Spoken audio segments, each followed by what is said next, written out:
안녕하세요. 신근식입니다. 인문학 특강 우리의 문화, 역사, 철학 이야기 9번째 시간이 되겠습니다.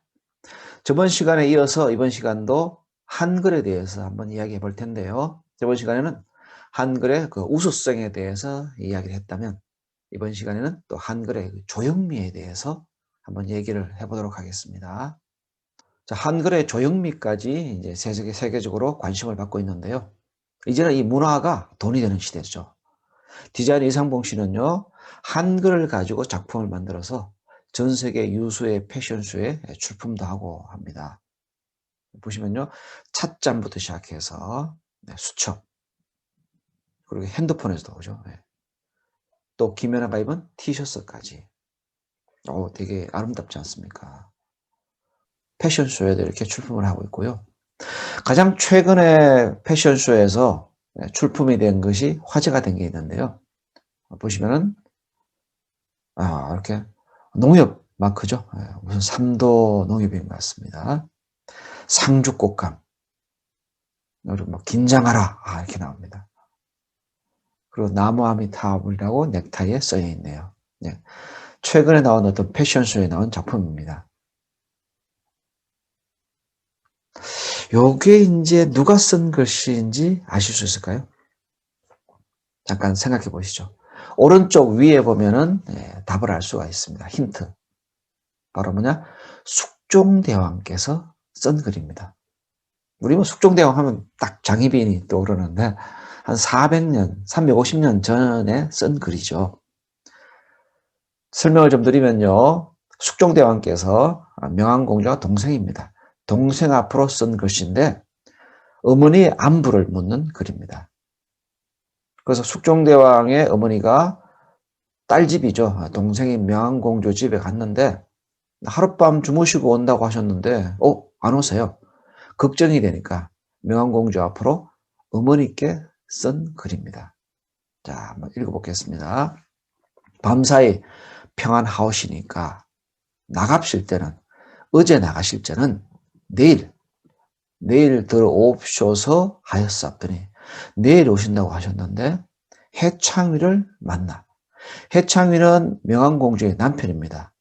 즉 사위를 만나서 못 떠나 하오시니까 아무리 섭섭하셔도 내일 부디 들어옵쇼서. 읽혀지죠. 이게 바로 문화의 힘이죠.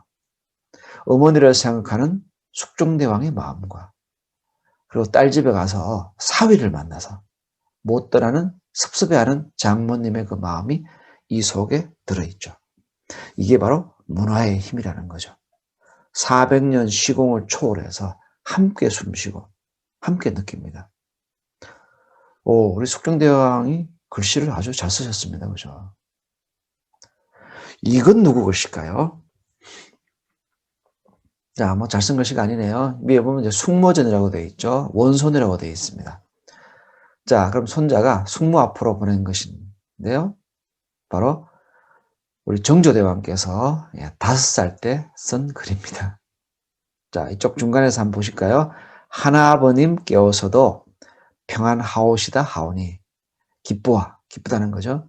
잘못 쓴 거 지우고. 자, 정조대왕 하면 우리가 알기로는 천재 대왕으로 알고 있습니다. 그런데 5살은 5살이죠. 그죠? 5살 때 이런 걸 썼으니까. 근데 또 한편으로는 5살 때 이런 글을 쓸 수 있다면 천재의 기질이 벌써 보였던 게 아닌가 이런 생각도 듭니다. 그리고 한글의 아름다움은요. 이 외국분들이 더 잘 알아요.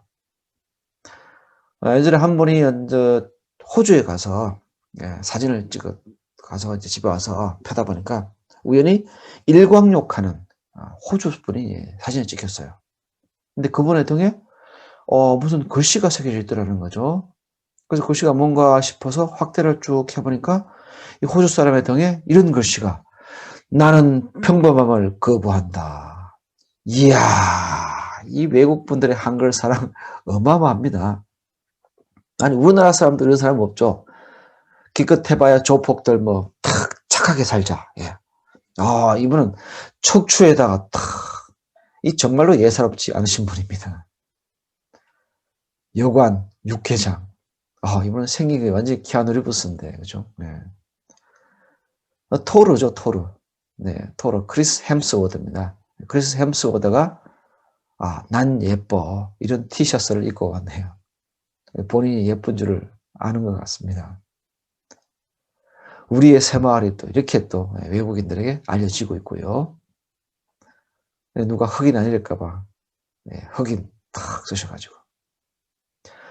또 이분은 걸어다닐 때 헷갈릴까봐 왼다리 오른다리 이렇게 다리에다가 글씨를 쓰였습니다. 이 외국분들의 한글 사랑이 어마어마하죠. 또 한글이 우수하니까 한글을 자기네 나라 문자로 채택한 곳이 있죠. 부족이죠.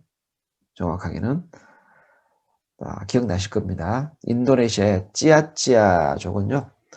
말은 있어요. 근데 말을 표현할 문자가 없으니까 이 문자를 찾다가 한글이 우수해서 한글을 자기네 나라 공식 문자로 채택을 했습니다. 그래서 한글 덕분에 자기네 나라 문화가 사라지지 않아서 한글에 감사한다 그럽니다. 이게 뭐냐 그러면요. 문자가 없으면 문화가 사라집니다. 징기스칸 자체가 문명이었고 몽고에 제대로 된 문자가 없었어요. 그러니까 어떻게 주변국들의 어떤 쓴 글에 의해서 평가를 받을 수밖에 없었습니다. 그러니까 잔인한 인물 이렇게만 그려졌다는 거죠. 물론 세월이 지나면서 바르게 추정되긴 했지만요. 이렇듯 문자가 없으면요. 그 자체 문화가 사라질 수밖에 없습니다. 하멜 표류기의 이제 저자인 하멜이죠. 하멜의 고향인 네덜란드의 2개의 초등학교에서 한글이 제2외국어로 채택이 됐고요. 얼마 전에는 태국의 중학교에 한글이 제2외국어로 채택이 됐죠. 네, 이렇듯 한글이 자꾸 세계적으로 이제 퍼져나가고 있고요. 또 어떤 분들은 교수님 한글 뭐 잠깐 이벤트 아니었습니까? 찌아찌아 쪽 이렇게 말씀하시는데 자 10년이 지난 지금도요 한글이 계속 확산이 되고 있다는 것이죠. 어쩌면 한글이 대한민국이 문화 강국으로 갈 수 있는 그 바탕이 아닐까 이런 생각도 듭니다. 보시면 뭐 그런 증거들이 지금 있는 게요. 싸이의 뮤직비디오가 있지 않습니까? 전 세계적으로 조회수가 67억 뷰입니다. 67억 뷰면요, 거의 뭐 우리 전 세계 인구만큼 이걸 봤다는 이야기죠. 물론 뭐 2번씩 본, 3번씩 본 사람도 있겠지만요. 근데 보세요. 이 중에서 단 1%만 한글을 배운다 그래도 어때요? 1%는 우리나라 인구보다 많습니다.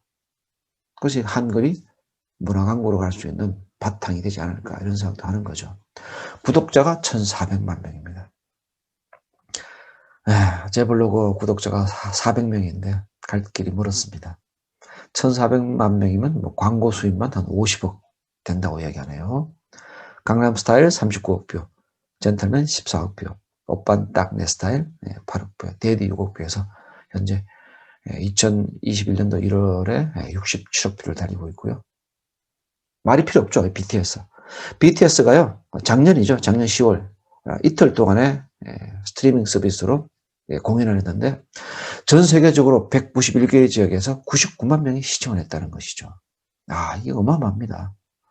그리고 빌보드의 세비지 러브라든지 다이너마이트 그리고 라이프 고즈온까지. 이 라이프 고즈온은요 한글 가사로 등록이 되었습니다. 이 잠시운동장에서 뭐 콘서트 한다고 해서 99만 명이 보겠습니까?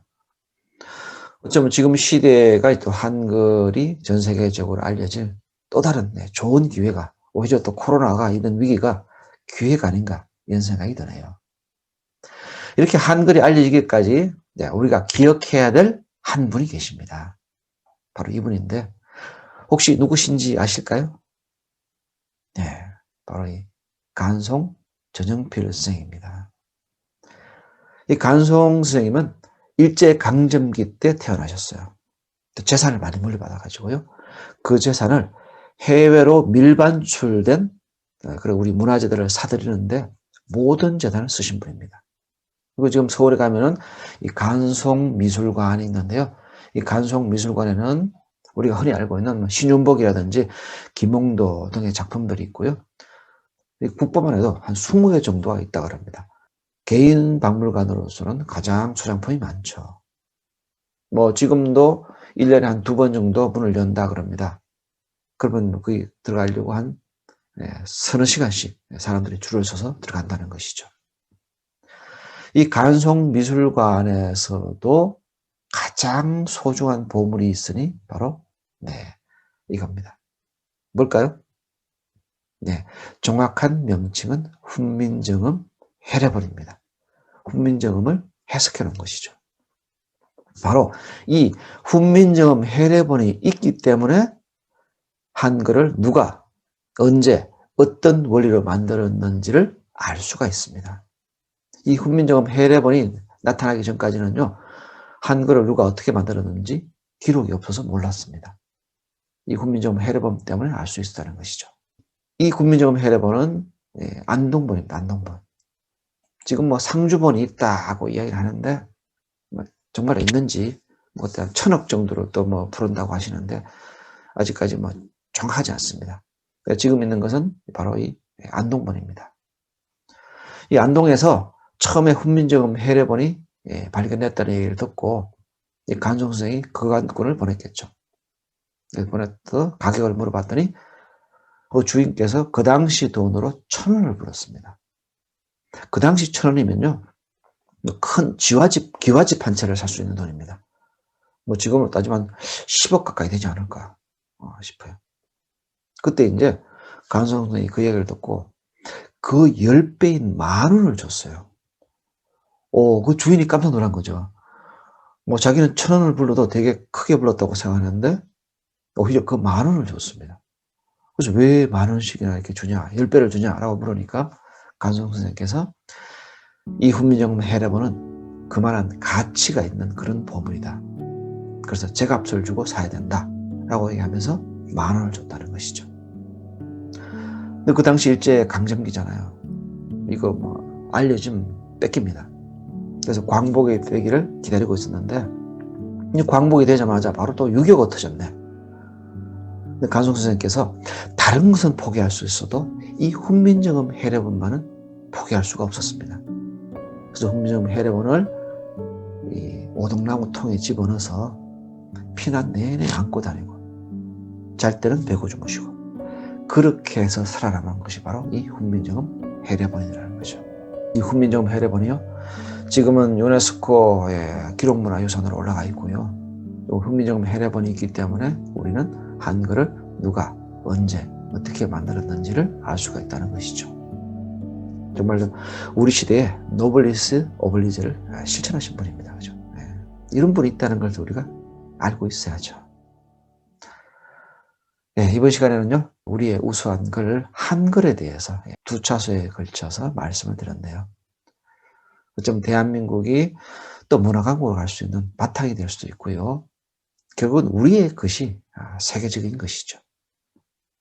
이번 시간은 우리의 우수한 글 한글에 대해서 알아보았습니다. 감사합니다.